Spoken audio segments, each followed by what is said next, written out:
Hey everyone, Suzi here, and today we're playing Watcher of Realms, and I'm bringing EIVOR into our little Necropolis Jackal boss fight. And this is so fun to see.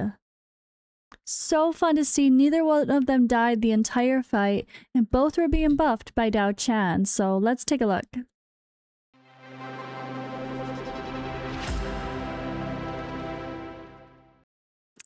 All right, so I wanted to put together an all epics team versus this Necropolis boss, but let's just say the damages weren't cutting it. I don't even know. This was just nope. I had E-drill and some pierces in there. That was nope, not enough ground units, not enough platinum orb spaces for all of them to be spread out. So I did something a little different. Alright, going in with a little bit of a different team here. It's a mixture of, I guess you could say, OP and not. So I probably should just take out Vortex, let's be honest, and add in a little bit of a better healer, but let's see what we can do here. So this is going to be, you know, something that might feel a little more relatable based on the current time. Like, Laya is an old school lord and not one of the premium ones. Sun Wukong and Dao Chan are probably the limiteds people are most likely to have, along with Kanan, who's very new, and then EIVOR is literally a guarantee right now. So my EIVOR is, spoiler alert, awakened, and Kanan is, yeah, A1. I do have Dao Chan and Sun Wukong A5, but that is, yeah, I don't know. There's so many other combinations. Instead of Dao Chan, you could just go for more survivability, maybe with a Lin or another Pharisee. I don't know. There's lots of options here. But this one's super easy, so I tried to find a middle ground of picking some heroes that are going to do really well, but not be so OP that it doesn't feel relatable at all. So I'm hoping I can manage that. We'll see.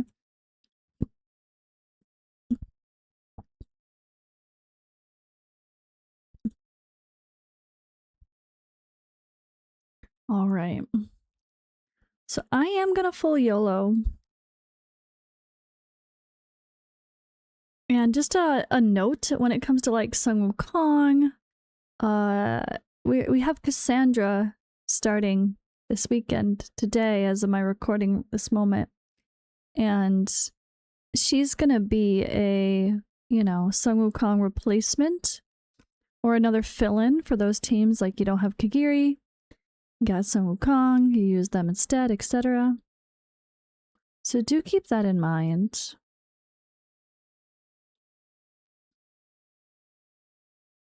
I always seem to neglect my right side of this board.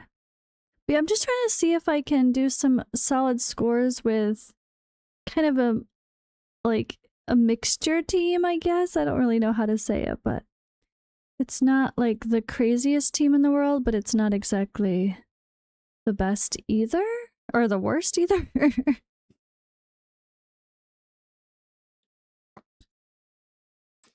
Alright, let's see.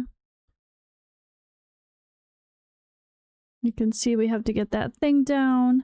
So not putting people directly next to each other is the key of this, as you can see how I'm spacing them out.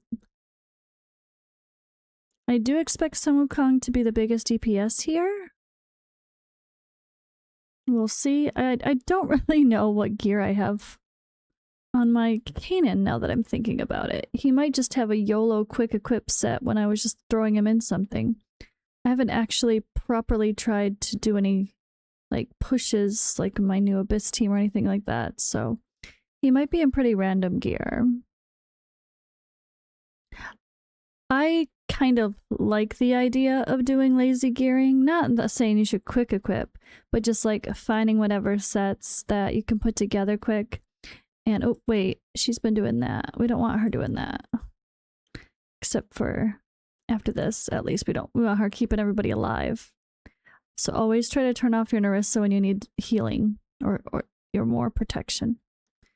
But yeah, I feel like the idea of just quickly throwing on a gear set that's not already on someone and not having literal perfect gear sets on every single person that are min-maxed is way more relatable anyway. The most people are not going to save perfect gear plans and move them around. You kind of just want to leave stuff where it is. But yeah, very, very easy. And look at that EIVOR, guys. Now that's a fun one to see. Okay, so this was my A3 EIVOR. Wow. And then I didn't, yeah, the others, I thought she would actually do good little, I forgot to put in the rest of the poisoners. They were just kind of there. They're pointless though. Let's be honest, those guys were pointless. They were just yeah, not even needed in this fight.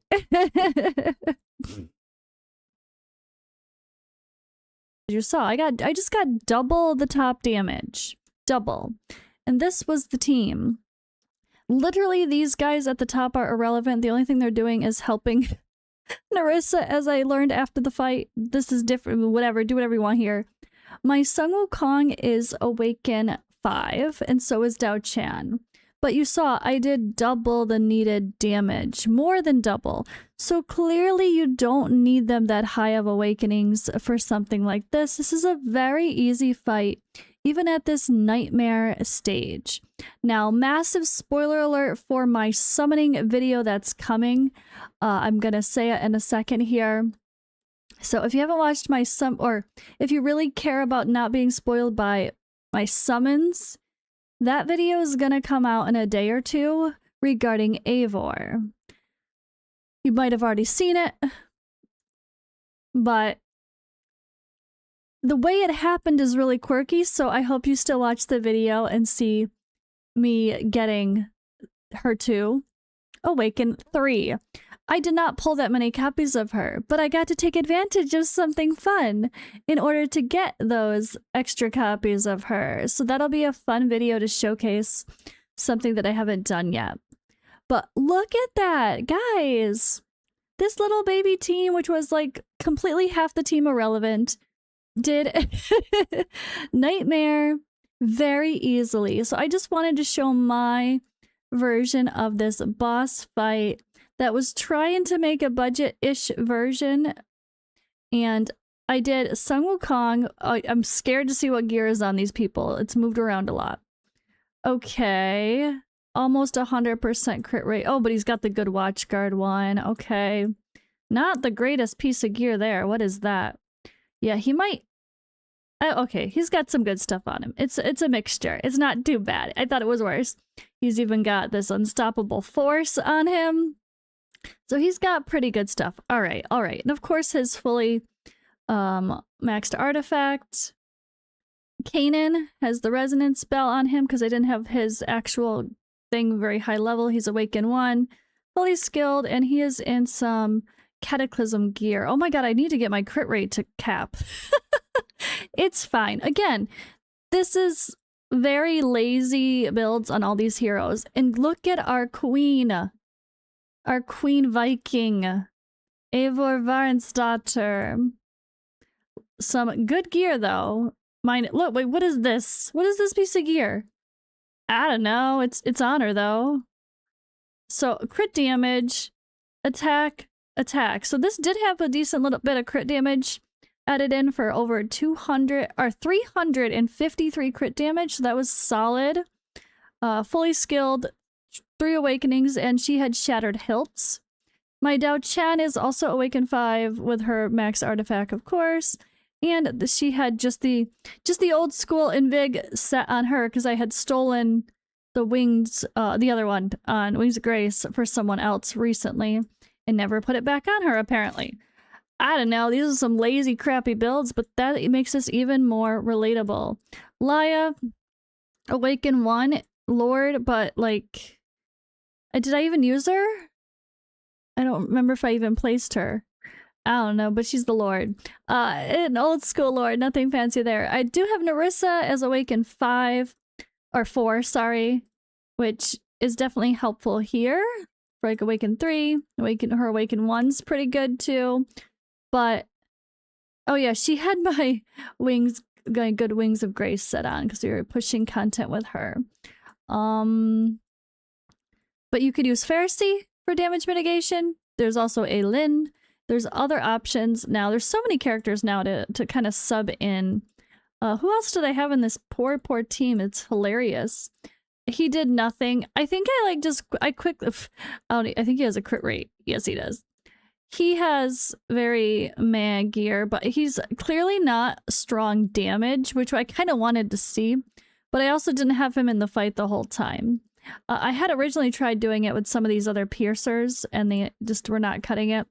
She is okay as the Lord with a poison team, but you really need that Numera and Vorin to see anything. Nasalt can cut it sometimes, but I didn't have him in the battle the whole time either, so I can't really judge him too harshly.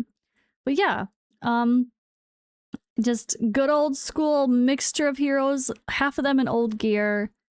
Ooh, quick awaken button. Yeah. Haven't had to use that yet. But anyway, Nasalt was there with whatever, Hell's Lament, but with the esoteric. So it's not like it's all early game builds and whatever. Sure, that's fair. It'll be like, but that's not relatable. But I'm pretty confident you can have an Awaken 1 or Awaken 0 of all of those heroes and still get 90,000. So hopefully that example was a good one. It showed the importance of spreading people out because of this damage done to adjacent targets with this explosion is really important. And having a couple people to swap in. If someone dies, if you don't have the best damage mitigation on like one side of your board, just have another DPS to swap in when the one dies. Like the one side, Kanan died and I swapped in whoever. So obviously my Kanan didn't do top damage because he died sometimes too. So that was a fair moment there. But yeah, there's my team, guys. One of my teams, not my top team, but hey, this is a very fun game mode. And asterisk, oh yeah, you wouldn't, if you already figured this out, you wouldn't be on the boss if you didn't figure this out already. But I did find out, thank you commenters, apparently the reason that there are save points is because they're not meant to do the entire fight at once. But they don't talk about that. Like, nothing is like, continue where you left off, save your progress. I didn't think you could continue a boss fight. If you die, you die. So I don't know. I feel like that, I know that's not just me. But yeah, yay content. This is fun. And stay tuned for a lot more. I'm going to do my best to cover it, even though I have a very busy weekend ahead. And I'll be away for almost the entire week next week. Wish me luck.